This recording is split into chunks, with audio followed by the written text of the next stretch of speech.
Hello friends, मैं doctor पूजा धीरभयाना, consultant Sonakshi IVF Hisar. आज हम बात करने वाले हैं इनफर्टिलिटी या निसंतानता के बारे में। निसंतानता या इनफर्टिलिटी आखिर है क्या?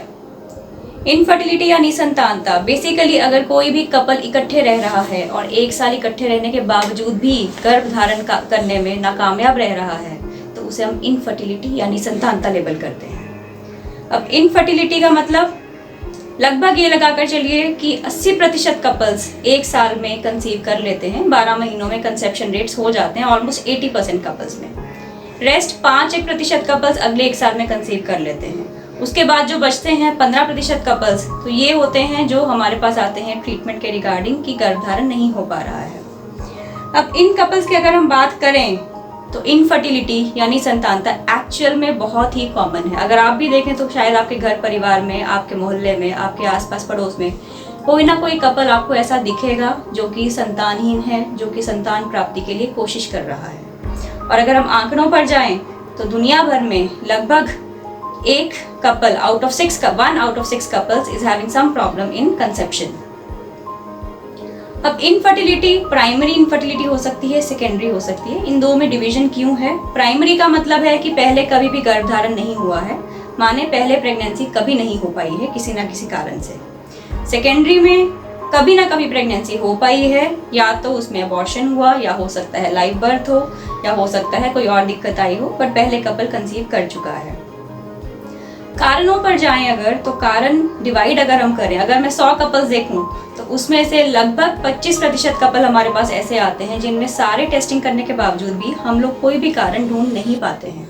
इसको हम अनएक्सप्लेन्ड लेवल करते हैं। अनएक्सप्लेन्ड के बारे में मैं कहना चाहूँगी कि इसका मतलब ये है कि हमने जितनी भी टेस्टिंग कराई है उसमें हम कोई भी कारण ढूंढने में नाकामयाब रहे हैं।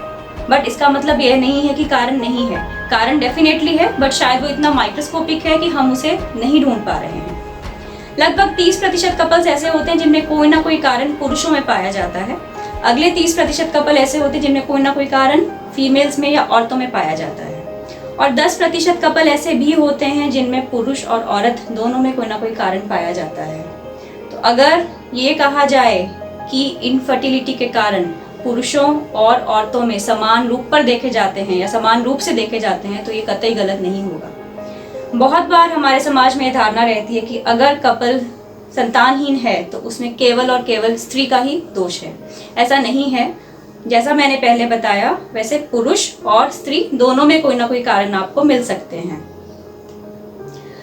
कारणों को अगर हम डिटेल में देखें तो औरतों में कारण क्या क्या हो सकते हैं। औरतों में कारण जानने से पहले लेट अस सी कि नॉर्मल क्या रहता है। नॉर्मल हर औरत में गर्भाशय रहता है, साथ में 2 ट्यूब्स रहती हैं और साथ में 2 अंडाशय रहते हैं।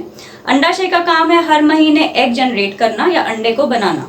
ये अंडा यहाँ से निकलकर अंडाशय से निकलकर ट्यूब में जाता है, और जब ट्यूब में जाता है तो उस टाइम पे अगर शुक्राणु से इसका मिलन हो रहा है तो गर्भ बन जाता है। गर्भ बनने के बाद गर्भाशय के अंदर की दीवार पर स्थापित होता है या इम्प्लांट होता है। अब इम्प्लांटेशन अगर है तो प्रेगनेंसी है, अगर इम्प्लांटेशन नहीं है तो प्रेगनेंसी नहीं है। अब अगर औरतों में हम लोग कारण जानना चाहें तो कारण हो सकता है कि अंडाशय में हो कि अंडा नहीं उत्पन्न हो पा रहा है, हार्मोनल डिस्टर्बेंसेस हो सकती हैं, हो सकता है पीसीओ की दिक्कत हो, एंडोमेट्रियोसिस हो, ट्यूबल फैक्टर्स या ट्यूब्स में दिक्कतें हो सकती हैं जिसमें कि ट्यूब में रुकावट हो सकता है। रुकावट के कारण बहुत बार इन्फेक्शंस होते हैं जिन्हें हम जेनिटल ट्रैक्ट इन्फेक्शंस बोलते हैं, और एसटीडीज हो सकते हैं। हमारे भारतवर्ष में अगर हम देखें तो टीबी की प्रॉब्लम बहुत ही कॉमन है, जिस कारण से बहुत सारे पेशेंट्स में ट्यूबल फैक्टर इनफर्टिलिटी देखने को मिलती है। गर्भाशय में जो कारण हो सकते हैं उनमें हो सकता है गर्भाशय के अंदर रसौलियाँ हों, गर्भाशय के अंदर गांठें हों, या हो सकता है गर्भाशय की लाइनिंग या परत जहाँ पर जाकर बच्चा ठहरता है उसमें कोई ना कोई दिक्कत आ रही हो। आदमियों में या पुरुषों में अगर हम दिक्कत पर जाएं तो पुरुषों का एक मेन टेस्ट जो कराया जाता है दैट इज सीमेन एनालिसिस, माने वीर्य का जांच। वीर्य के जांच में हो सकता है कि वीर्य का काउंट में, वीर्य की गुणवत्ता में कोई ना कोई दिक्कत नजर आ रही हो सकता है कुछ ना कुछ हार्मोन्स में प्रॉब्लम आ रही हो जिस कारण से गर्भ धारण करने में दिक्कत आ रही है, या कुछ पुरुषों को संबंध बनाने में दिक्कत आती है जिनको हम लेबल करते हैं इजैकुलेटरी या इरेक्टाइल डिसफंक्शंस। अब मेन टेस्ट किस किस चीज के लिए किए जाते हैं? औरतों की अगर हम बात करें तो ओव्यूलेशन स्टडी मेन रहती है। ओव्यूलेशन स्टडी माने औरत में अंडा किस तरह से बन रहा है, टाइम पर बन रहा है, नहीं बन रहा है, उस हिसाब से चेकअप्स करने। ओव्यूलेशन स्टडीज मोस्टली अल्ट्रासाउंड के जरिए की जाती हैं। ट्रांसवेजाइनल स्कैन्स माने वेजाइना के थ्रू जो स्कैनिंग की जाती है उसके जरिए हम लोग ओव्यूलेशन स्टडी या फॉलिकुलर मॉनिटरिंग कर सकते हैं। इसके साथ ही हार्मोनल प्रोफाइल्स भी कराए जा सकते हैं फीमेल्स में। हार्मोन प्रोफाइल में मेन तौर पर थायराइड का टेस्ट, प्रोलैक्टिन का टेस्ट, या किसी में जिनमें हमें अंडाशय में दिक्कत नजर आ रही हो उनमें हम AMH एंटी मुलेरियन हार्मोन नाम का एक टेस्ट भी कराते हैं। और किन्हीं पेशेंट्स में जिनमें लग रहा हो कि हार्मोन्स की डिस्टर्बेंस है उसमें FSH LH नाम की टेस्टिंग भी कराई जा सकती है। ट्यूब्स की टेस्टिंग आमतौर पर देखा जाए तो HSG या हिस्टेरोसैल्पिंजियोग्राफी जो कि एक रंगीन एक्सरे होता है उसके जरिए किया जाता है, या फिर ट्यूबल इवैल्यूएशन या ट्यूब की टेस्टिंग के लिए लैप्रोस्कोपी या दूरबीन का टेस्ट भी किया जा सकता है।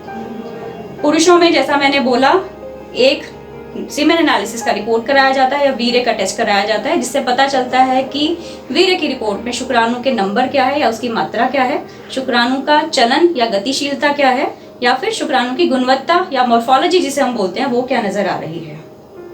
अब ट्रीटमेंट क्या होना है? ट्रीटमेंट डिपेंड करता है कि आपकी कंबाइंड रिपोर्ट्स क्या आ रही हैं।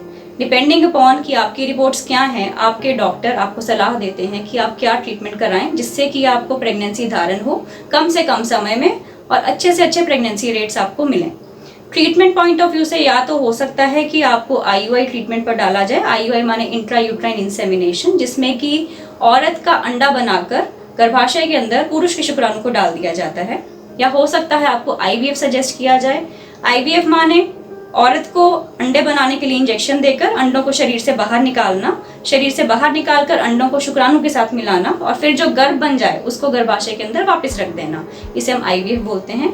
या फिर किन्हीं पेशेंट्स में जहां पर हमें लग रहा हो दूरबीन के टेस्ट की आवश्यकता है उनमें दूरबीन का टेस्ट या लैप्रोस्कोपी हिस्टेरोस्कोपी भी सजेस्ट किया जा सकता है। तो ये सब मिलाकर कुल मिलाकर आपका जो भी ट्रीटमेंट है आपके कंसल्टेंट आपसे डिस्कस करते हैं कि आपके किस ट्रीटमेंट से आपको सफलता मिलने के चांसेस रहेंगे। धन्यवाद।